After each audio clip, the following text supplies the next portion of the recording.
Alright, y'all, now I'm not one to talk that much about Iron Banner or anything PvP related that much. However, this go around, bro, I really do feel like I gotta at least touch up on this, right? So as we all know, this boy had a bit of a refresh redo in Season 17, and you know, he did bring back some new loot across some of the recent seasons, and this season we got things like this auto rifle, the Dark Decider, and the Gnor's Axe, which is basically a replacement for a first in, last out if you never got the God roll, like me. And another thing that's been piquing a lot of people's interest is this thing right here, right? The Roar of the Bear Solar high impact frame rocket launcher. Okay, and the main reason that I'm even talking about this and think that this is relevant is the other solar legendary rocket launchers in the game that you can really get are A, the Ascendancy, and then B, the Hezen Vengeance, or the Hezen Vengeance, however you want to pronounce it, or more commonly referred to as the Vault of Glass rocket launcher that can also roll things like Demolitionist. And of course, with it being a solar rocket, you can take use out of things like Font of Might, right? Now, me personally, bro, one of my favorite rocket launchers to rock is the Bump in the Night, because you can roll things like Demo and Chill Clip, right?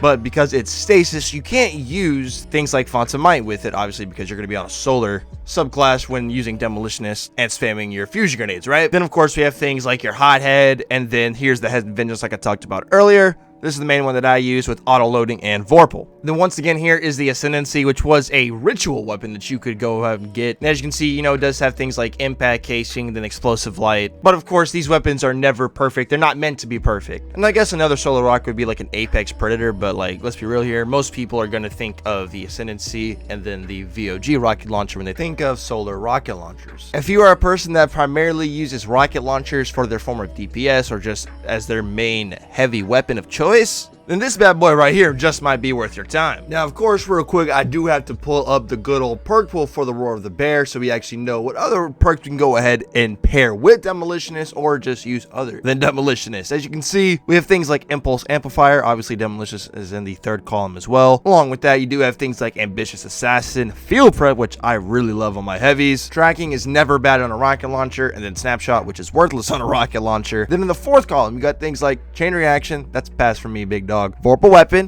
which is solid. You do have auto-loading holster, which, don't get me wrong, bro, if you're not able to get like a god roll, maybe like Demo and auto-loading would be like a, you know, not terrible roll to at least settle with, but then you have things like Lasting Impression as well, which is really, really good, and then Incandescent and Cluster Bombs to round it out. Me personally, though, I believe the best 2 perks in column 4 would be Vorpal or Lasting Impression, with auto-loading being a pretty solid third place option. And with that being said, the main role that I'm going to be going for is definitely a Demo Vorpal or a Demo Lasting Impression. If you are out there in the Iron Banner right now farming for a good roll of the Roar of the Bear rocket launcher, let me know what role you're looking for, and thank you so much for watching.